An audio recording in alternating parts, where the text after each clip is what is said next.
لقد كان لكم في رسول الله أسوة حسنة صدق الله العظيم اللهم صل على سيدنا ومولانا محمد مبارک وسلم حمد و صلات عزتوں کی مسند پر جلوہ فراز عالی مرتبت ذی وقار محترم محتشم علماء کرام اور واجب الاحترام ذوی الاحتشام برادران اسلام، السلام علیکم ورحمۃ اللہ وبرکاتہ۔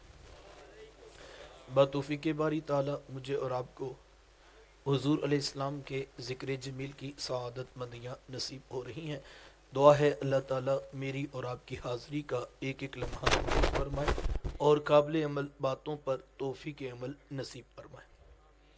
آپ جانتے ہیں کہ اللہ کے رسول صلی اللہ علیہ وآلہ وسلم کی جس وقت ولادت ہوئی تو 7 دن تک اپنی والدہ حضرت آمینہ سلام اللہ علیہ کا دودھ پیا۔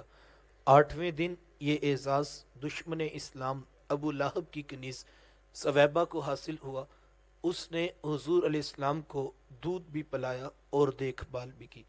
یہ چند دن کا دودھ تھا، یہ چند دن کی دیکھ بھال تھی، لیکن میرے آقا نے سویبہ کے اس احسان کو پوری زندگی یاد رکھا۔ مکے میں تھے تو میری ماں کہہ کے پکارا کرتے، مدنی دور آیا تو یہاں مدینے سے ان کے لیے کپڑے بھی بھجوایا کرتے اور رقم کا بھی بندوبست کیا کرتے۔ یہ ہے شریعت، یہ ہے سیرت جو حضور لے کر آئے۔ میرے حضور تشریف فرما تھے، دور سے ایک بوڑھی خاتون کو اپنی طرف آتے دیکھا۔ آقا کریم علیہ السلام کی نظر پڑی تو میرے حضور اٹھ کھڑے ہوئے، میری ماں پکارتے ہوئے اور دوڑ لگاتے ہوئے ان کے قریب پہنچے، پھر کندھوں سے وہ چادر اتار کر نیچے زمین پر بچھا دی جسے میں اور آپ کائنات کا قیمتی اثاثہ سمجھتے ہیں۔ اپنی والدہ کو اس چادر کے اوپر بٹھایا، کان لگا کر گھنٹوں ان کی باتیں سنی، اور جب وہ بوڑھی خاتون خود اٹھ کر واپس جانے لگی تو کسی نے راوی سے پوچھ لیا، یہ آنے والی خوش قسمت خاتون کون تھی کہ محبوب علیہ السلام نے کندھوں کی چادر ان کے قدموں کے نیچے بچھا دی؟ تو بتانے والے نے بتایا کہ تمہیں نہیں پتا، یہی تو حضور علیہ السلام کی رضائی والدہ حضرت حلیمہ سعدیہ سلام اللہ علیہ تھی۔ سگی ماں تو سگی ماں ہوتی ہے، میرے حضور علیہ السلام نے تو دودھ پلانے والی ماں کو بھی اتنی عزتیں عطا کی ہیں۔ ماں باپ کیا ہوتے ہیں یہ زمانے کو میرے حضور علیہ السلام نے آ کر بتلایا۔ آقا کریم علیہ السلام ایک دن صحابہ کو نماز پڑھانے آئے، تاحد نگاہ صحابہ نے اٹھ کر حضور کا استقبال کیا۔ محبتوں برا یہ ہجوم دیکھا تو چھم چھم آنکھوں سے آنسو برسنے لگے۔ ایک ٹھنڈی آہ بری اور کیا فرمایا، لو ادرکت والدیا او احدہما، کاش آج میرے ماں باپ بھی زندہ ہوتے یا ان میں سے کوئی ایک ہی زندہ ہوتا، پھر میں لوگوں کو نماز عشاء پڑھا رہا ہوتا، اس میں سورہ فاتحہ کی تلاوت کر رہا ہوتا، پھر میری ماں کو میرے ساتھ کوئی کام یاد آ جاتا، وہ دروازے پہ آتی، چلمن سرکاتی، اپنے میٹھے اور پیار بھرے لہجے میں فرماتی، ابنی محمد، میرے بیٹے محمد میری بات تو سنو۔ کہا لوگوں میں نماز کا مصلی چھوڑ کر پہلے ماں کی بات کو سن لیتا۔ زمانے کو عملاً بتایا کہ ماں کا وجود کتنا معتبر ہوتا ہے۔ بیٹیاں کیا ہوتی ہیں یہ زمانے کو حضور علیہ السلام نے آ کر بتلایا۔ آقا کریم علیہ السلام کی آمد سے قبل آپ تاریخ عرب اٹھا کر دیکھیں، جب کسی کے ہاں بیٹی پیدا ہوتی تو شرم سے اس کا منہ کالا ہو جاتا۔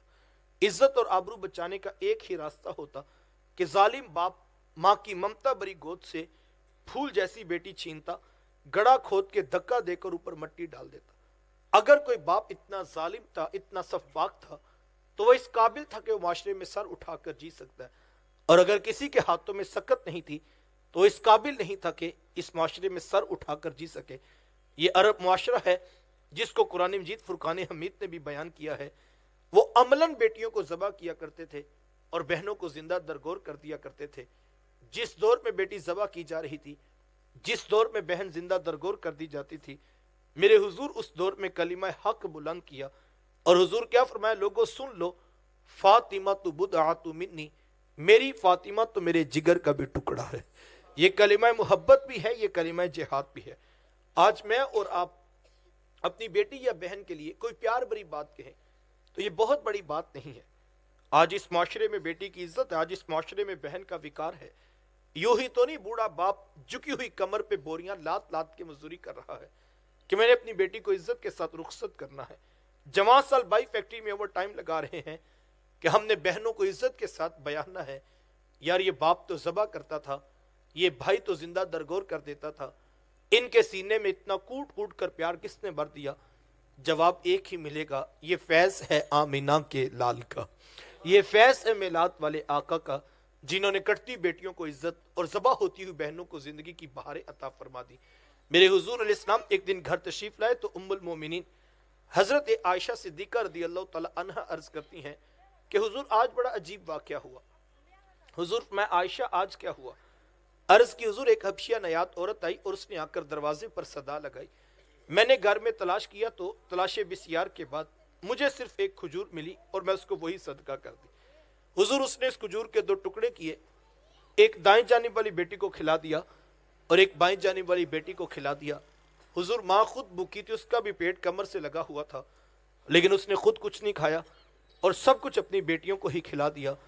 یہ کہتے کہتے ام المومنین آپ دیدہ ہو گئی, آنکھوں میں آنسو آ گئے. تو حضور میں سنو عائشہ, اگر کل قیامت کے دن ان بچیوں کے ماں کو جہنم میں جانے کا حکم ہو گیا تو یہ بیٹیاں درمیان میں آڑ بن کے کھڑی ہو جائیں گی کہ مالک ہم تو اپنی ماں کو جہنم میں نہیں جانے دیں گی, اللہ ان بچیوں کی سفارش قبول کر کے ان کی ماں کو جنت کی راحت عطا کر دے گا. کہاں بیٹیاں باعث شرم و ننگوار سمجھی جاتی تھی اور کہاں بیٹیاں ہی دخول جنت کا بھی سبب قرار پائیں. خود فرمائے جس کو اللہ نے 2 بیٹیاں یا 2 بہنیں عطا کی, پھر اس نے ان کی پرورش کی, ان کی تربیت کی, یہاں تک کہ ان کا نکاح کر دیا اور پھر پیچھے سے بھی اس نے خیر خبر رکھی, تو میرے حضور ماتے اتنا خوش قسمت شخص ہے, کل قیامت کے دن میرے اتنے قریب ہوگا جتنی یہ 2 انگلیاں آپس میں قریب ہیں. یہ اعزاز, یہ تکریم کس کو ملے گی؟ جس نے بیٹیوں سے وفا کی ہوگی. بہنیں کیا ہوتی ہیں یہ زمانے کو میرے حضور علیہ السلام نے آ کر بتلایا. آقا کریم علیہ السلام کی نہ کوئی سگی بہن تھی نہ کوئی سگا بھائی. میرے حضور در یتیم ہے, لیکن جب رضاعت کا شرف عطا کرتے ہوئے میرے حضور حضرت حلیمہ سعدیہ سلام اللہ علیہا کے ہاں تشریف لے گئے تو ان کی ایک بیٹی تھی جن کا نام شیمہ یا شیمہ بتایا جاتا ہے. وہ رشتے میں حضور علیہ السلام کی رضائی بہن لگتی تھی. قبیلہ بنو سعد کے رواج کے مطابق شام کو جب مائیں کھانا پکانے لگتی تو بہنیں اپنے بھائی گود میں اٹھا کر باہر کھلے میدان میں لے آتی. ہر بہن کی گود میں اس کا بھائی ہوتا اور وہ اپنے بھائی کے حسن کے قصیدے پڑھ رہی ہوتی. اگر کسی کے بھائی کا رنگ کالا ہوتا تو وہ کہتی رنگ کالا ہے تو کیا ہوا, میرے بھائی کے نقوش دیکھیے کتنے خوبصورت ہیں, اس کی اٹھی ہوئی ناک, اس کی جیل جیسی خوبصورت آنکھیں تو دیکھو کتنی پیاری ہیں. تو وہ نقوش کو معیار حسن قرار دیتی. اور اگر کسی کے بھائی کا رنگ گورا چٹا ہوتا تو وہ کہتی رنگ نہیں تو کچھ نہیں, حسن تو ہوتے ہی سارا رنگت میں ہے, میرے بھائی کا رنگ دیکھو کتنا گورا چٹا ہے. تو یہ بحث مباحثہ چل رہا ہوتا اور کوئی بہن کسی کو ماننے کے لیے تیار نہ ہوتی. اتنے میں ایک سم سے حضرت شیمہ اپنا ویر محمد اٹھا کے لے آتی اور کہتی ذرا میرے ویر کا مقابلہ بھی تو کرو نا. تو کہتی نہیں شیمہ تیرے ویر کا مقابلہ تو نہیں نا, تیرا تو ساروں کا ہی سردار لگتا ہے. کتب میں آتا ہے حضرت شیمہ کا سر فخر سے بلند ہو جاتا اور وہ حضور علیہ السلام کو سینے سے چمٹا لیتی اور دعا دیتی ربنا اب قیلنا محمدہ, انشاءاللہ میرے ویر محمد کو نظر نہ لگے. آج میں دیکھ رہی ہوں بچوں کا سردار ہے, کل اپنی آنکھوں سے دیکھوں جوانوں کا بھی سردار بنے. زندگی کے لیل و نہار گزرتے کہ حضرت شیمہ کی شادی ہوگی. مدنی دور کی کہانی ہے, اتفاق سے جس قبیلے میں حضرت شیمہ کی شادی ہوئی, حضور علیہ السلام کے صحابہ کی لڑائی اور جنگ اسی قبیلے کے ساتھ ہوئی.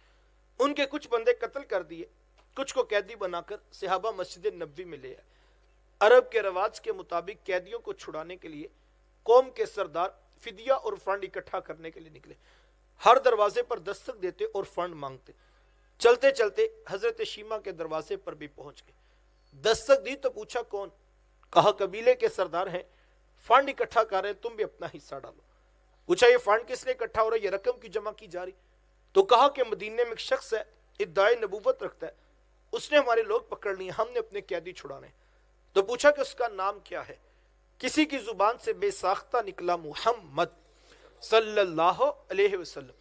ایک عرصے کے بعد حضور علیہ السلام کا نام سنا تو آنکھوں میں آنسو آ گئے. کہا اس نے تمہارے بندے پکڑے؟ کہا ہاں اس نے ہمارے لوگ پکڑے. کہا پھر فنڈ اکٹھا کرنا چھوڑو, صرف مجھے ساتھ لے چلو. کہا تم کیا کرو گے؟ کہا تمہارے قیدی چھڑا کے لاؤں۔ کہا تم سے جانتی ہو؟ کہا ہاں ہاں، تمہیں نہیں پتا وہ میرے بچپن کے ویر اور بھائی لگتے ہیں، میں تمہارے قیدی چھڑا کے لاؤں۔ حضرت شیمہ قبیلے کے سرداروں کو ساتھ لیا اور حضور علیہ السلام کے خیمہ نوری کی طرف سفر شروع کیا۔ یہ وہ وقت تھا جب ادب کی آیات نازل ہو چکی تھی، خبردار میرے رسول کی آواز سے آواز بھی اونچی نہ کرنا، ورنہ زندگی کی ساری کمائی غارت کر کے رکھ دوں۔ صحابہ ننگی تلواروں سے در حبیب پہ پہرا دے رہے تھے۔ حضرت شیمہ اس خیال سے کہ میں اپنے بھائی کو ملنے جا رہی ہوں، جب آگے بڑھنا چاہا تو پہرے داروں نے تلواریں سونت دی۔ رک جا دیہاتی عورت، جانتی نہیں آگے کوچہ رسول ہے، آگے تو بغیر اجازت جبریل نہیں جا سکتے، تو کون ہے؟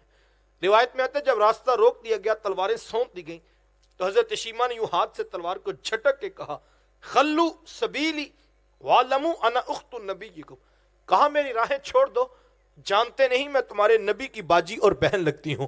یہ آواز کانوں میں پڑی تو صحابہ کی آنکھوں پر پلکوں کی چلمنے آ گئی، نگاہیں نیچی کر لی، تلواریں پیچھے ہٹا لی۔ حضرت شیمہ پورے پروٹوکول سے حضور علیہ السلام کے خیمہ نوری میں داخل ہوئی۔ میرے حضور جب دور سے بہن کو آتے دیکھا، حضور اٹھ کر استقبال کیا، مرحبا خوش آمدید پیش کرتے ہوئے فرمایا میری بہن آج کدھر کو آنا ہوا؟ عرض کی حضور آپ کے بندوں نے ہمارے کچھ لوگ پکڑ لیے ہیں، میں ان قیدیوں کو چھڑانے کے لیے آئی ہوں۔ سنو بھائیو، اللہ کے رسول صلی اللہ علیہ وآلہ وسلم نے کیا ارشاد فرمایا؟ حضور فرمایا میری بہن تو نے آنے کی زحمت کیوں گوارا کی؟ تو گھر بیٹھے بھی پیغام بھیج دیتی، میں محمد تیرے کہنے پہ ہی ساروں کو چھوڑ دیتا۔ زمانے کو عملاً بتایا کہ دروازے پر بہن کا آنا کتنا معتبر ہوتا ہے۔ پھر چند جوڑے، کچھ گھوڑے، بہت سارا ساز و سامان جمع کیا اور میرے حضور بہن کو رخصت کرنے کے لیے دروازے تک تشریف لے آئے۔ صحابہ نگاہیں نیچی کیے، حضور علیہ السلام کے ادب میں کھڑے تھے کہ حضور میں صحابہ میں جب بھی قیدی چھوڑتا ہوں پہلے تم سے مشاورت کیا کرتا ہوں، آج پہلا موقع ہے، میں قیدی بھی چھوڑ رہا ہوں اور میں نے مشورہ بھی نہیں کیا ہے۔ عرض کی اے بندہ نواز، آپ مالک کل کائنات ہیں، آپ جو چاہیں کریں، ہم کون ہوتے ہیں بلا درمیان میں مشورہ دینے والے؟ لیکن حضور جی اتنا تو بتائیے، آج کون سی خاص بات تھی کہ آپ نے مشورہ کرنا بھی ضروری نہیں سمجھا تھا؟ حضور میں صحابہ آج میرے دروازے پر میری بہن آ گئی تھی، اور جب بہنیں دروازے پہ آ جائیں اللہ کا رسول انہیں خالی نہیں موڑا کرتا۔ زمانے کو عملاً بتایا کہ بہن کا رشتہ کتنا معتبر ہوتا ہے۔ آج ایک لمحے کے لیے میں اپنے آپ کو عدالت کی ضمیر میں کھڑا کر لوں، ضمیر کی عدالت کے کٹہرے میں لے آؤں۔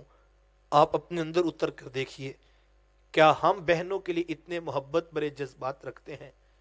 ہمارے معاشرے کی حالت تو یہ ہے، دکھ، درد، تکلیفیں، مصیبتیں، پریشانیاں تو اپنی جگہ صاحب، ہم تو بہنوں کی خوشیوں میں شریک ہونے کے بھی روادار نہیں رہے ہیں۔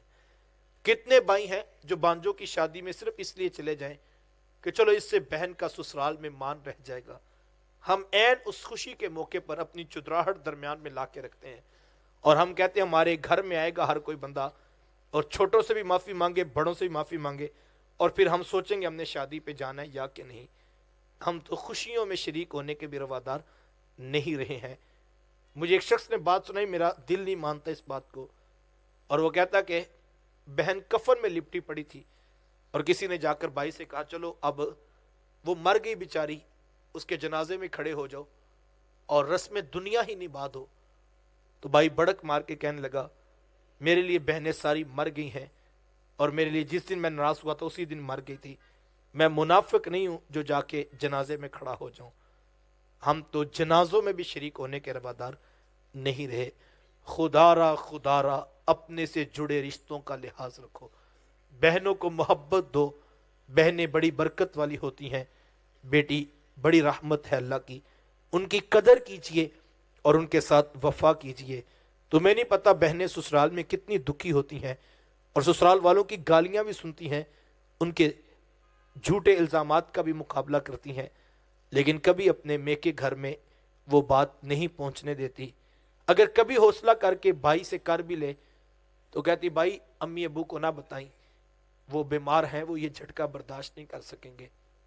وہ بہانے ڈال ڈال کر زندگی گزارتی ہے اور اپنے دکھ کبھی آ کر اپنے ماں باپ کو بھی نہیں سناتی۔ وہ خوشیوں کے موقع پر بھی کہہ دیتی ہے میرے بچوں کے پیپر ہیں، میں شریک نہیں ہو سکتی۔ وہ کبھی بچوں پر، کبھی صحت پر ڈال کر جو ہے وہ باپ کو دکھڑا نہیں سناتی ہے؟ کیوں؟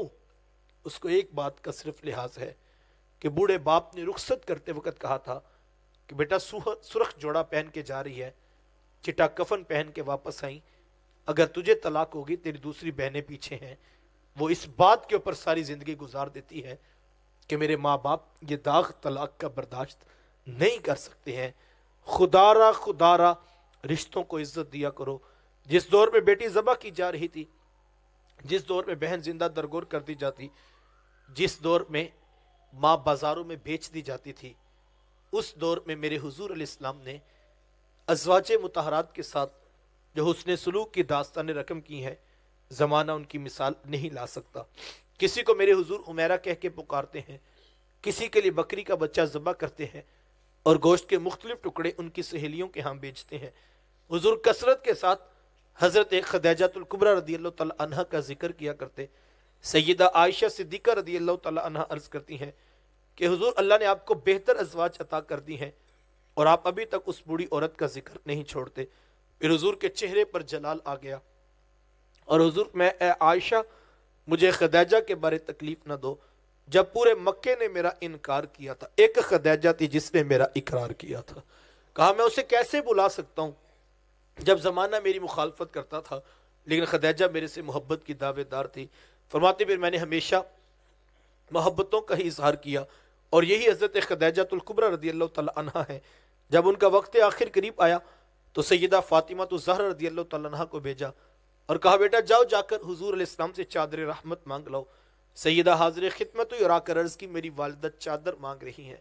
آقا کریم علیہ السلام نے چادر بھی اتار کر پیش کر دی اور 7 تاریخ ساز جملہ ارشاد فرمایا خدیجہ تو نے تو صرف چادر مانگی ہے، لو ارتی جلدی لآتے تو کی، اگر تو مجھ محمد کی جلد بھی مانگتی میں وہ بھی اتار کے پیش کر دیتا۔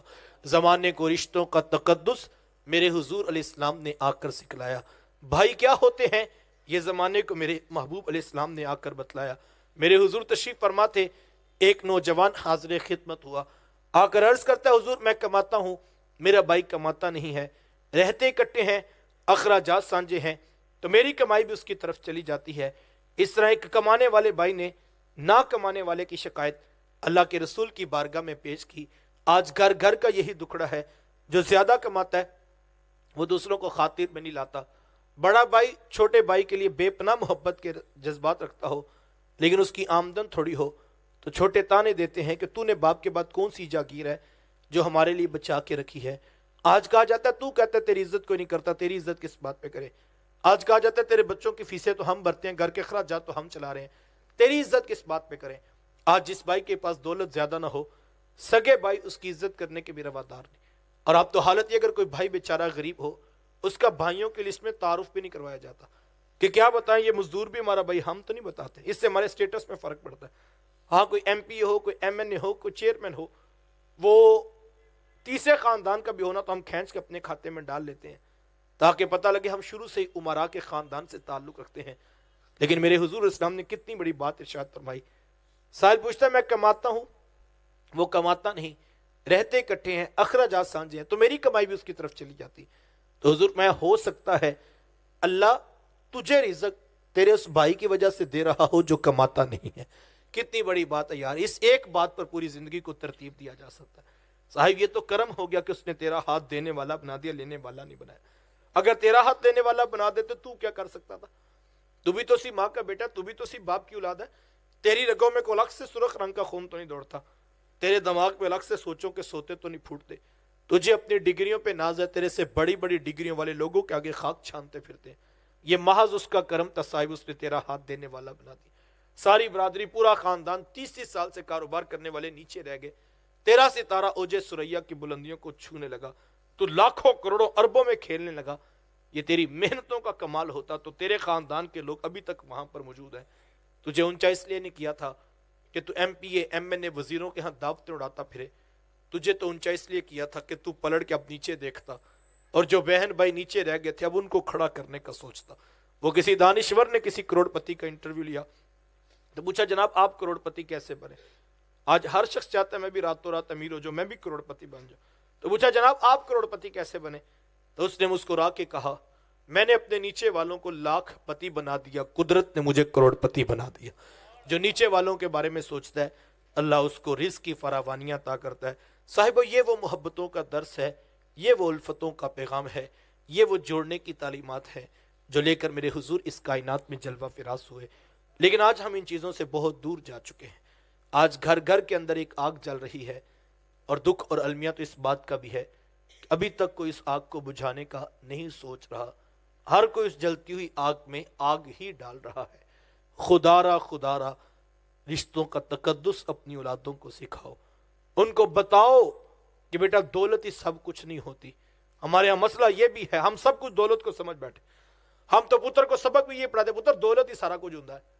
دولت سب کچھ نہیں ہے بھائی، دولت سب، میں مانتا ہوں، چلو میں بات بڑی کرتا ہوں، دولت بہت کچھ ہے، لیکن یاد رکھنا دولت سب کچھ نہیں ہے۔ آپ پوچھیں گے دولت سب کچھ ہے، ہمارا یہ موقف ہے، تو میں سادہ سی مثال دیتا ہوں۔ اگر آپ کا بیٹا کاروبار کو لاکھوں سے اٹھا کے کروڑوں اربوں تک پہنچا دے، لیکن نہ اس کو ماں سے بات کی تمیز ہو، نہ اس کو باپ کی پرواہ ہو، کیا آپ کو ایسا بیٹا چاہیے؟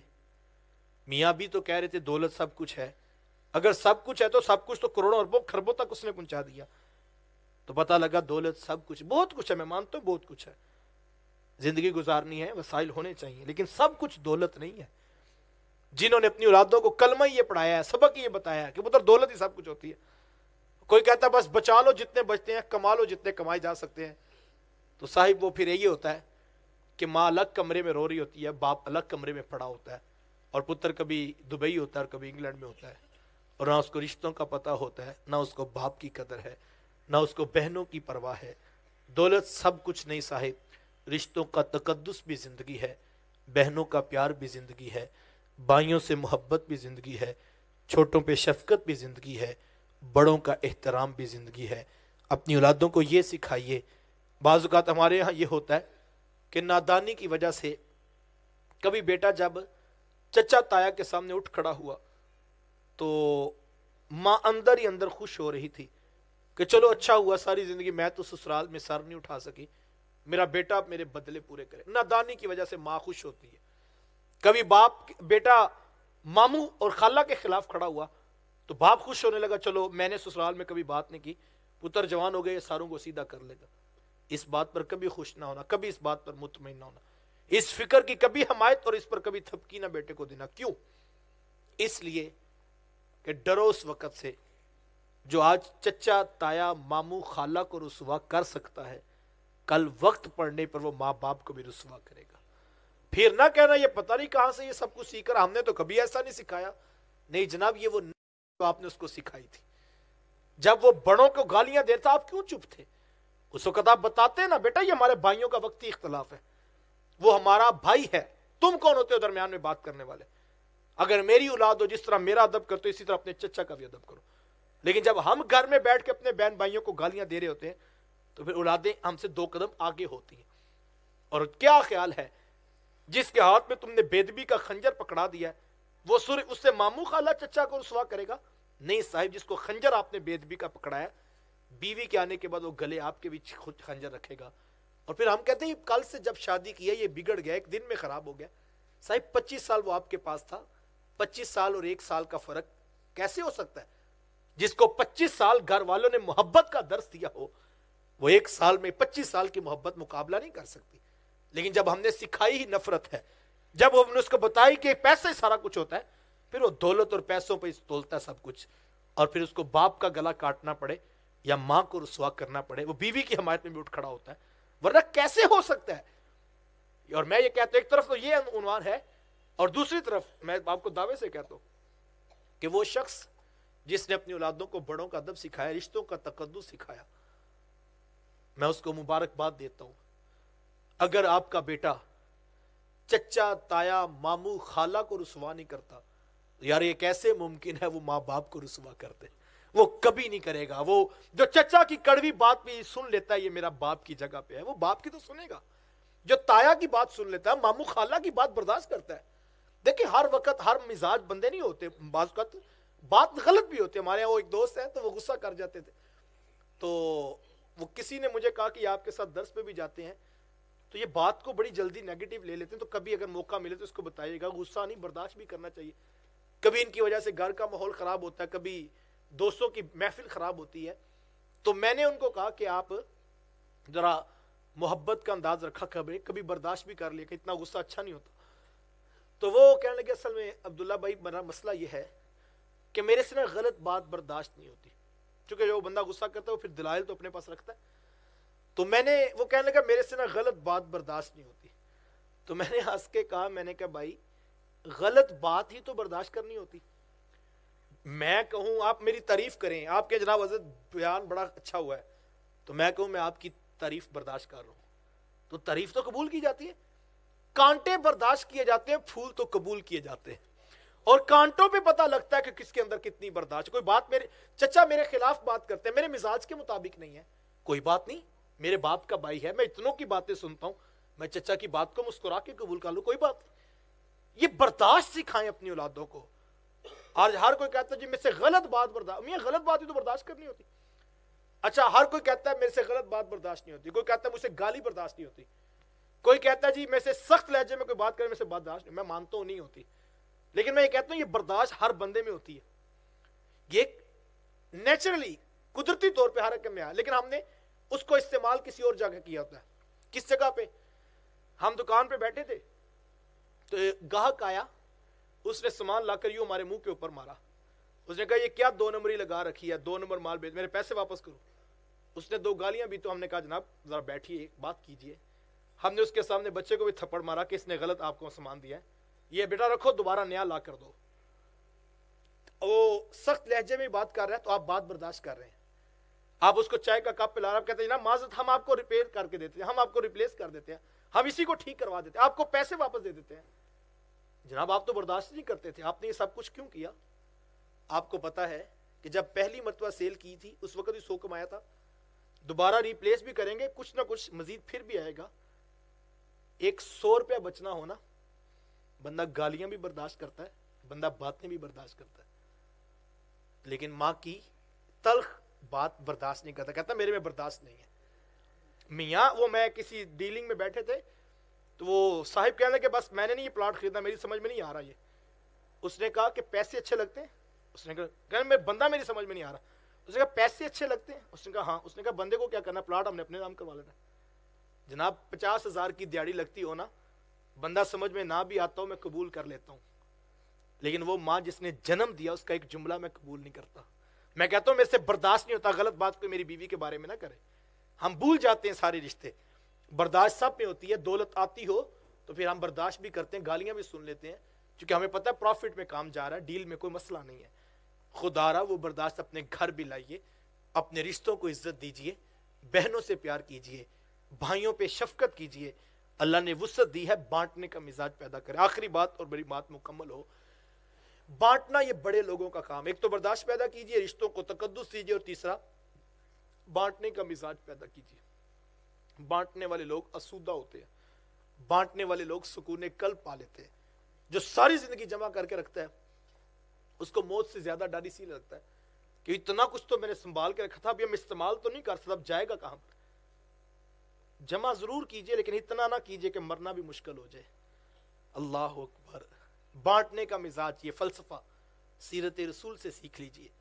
آقا کریم علیہ السلام گھر تشریف لائے, جانور ذبح کیا, تو میرے حضور ام المومنین سیدہ عائشہ صدیقہ رضی اللہ تعالیٰ عنہ سے پوچھا کہ عائشہ وہ گوشت کا کیا بنا؟ تو سیدہ عرض کرتی ہیں حضور وہ سارا گوشت ہم نے بانٹ دیا ہے, صرف یہ ایک بکری کا کھر بچا ہے. یعنی اتنا بانٹا ہے کہ سارا بانٹ دیا, اور صرف یہ بکری کا کھر بچا ہے. تو میرے حضور پتہ کیا فرمایا؟ حضور میں عائشہ بچا یہ تو نہیں ہے, بچا تو وہ ہے جو اس کے نام پر بانٹ دیا ہوا ہے. ہم سب کا حساب غلط ہے. ہم سمجھتے ہیں یہ بجلی کا بل, یہ گیس کا بل, یہ بچوں کی فیسیں, یہ تنخواہیں نکل دی, یہ آمدن آ گئی, یہ اخراجات آ گئی, جو آگے بچ گیا وہ ہماری بچت ہے, جو مہینے کے بعد اکاؤنٹ میں ہے وہ بچت ہے, جو جیب میں ہے, جو بٹوے میں ہے, جو دراز میں ہے وہ ہماری بچت ہے. نہیں صاحب, ہماری بچت صرف وہ ہے جو اس کے نام پر بانٹ دیا. وہ اتنی بڑی بچت ہے کہ اس کو موت نہیں آتی. جیسے ہی قبر میں جاؤ گے جتنا بچا کے بھیجا ہوگا اللہ سارے کا اجر عطا کرے گا. بانٹنے کا مزاج پیدا کریں, اور سلو کر لینے کا حوصلہ اور معاف کر دینے کی عادت کو اختیار کیجیے.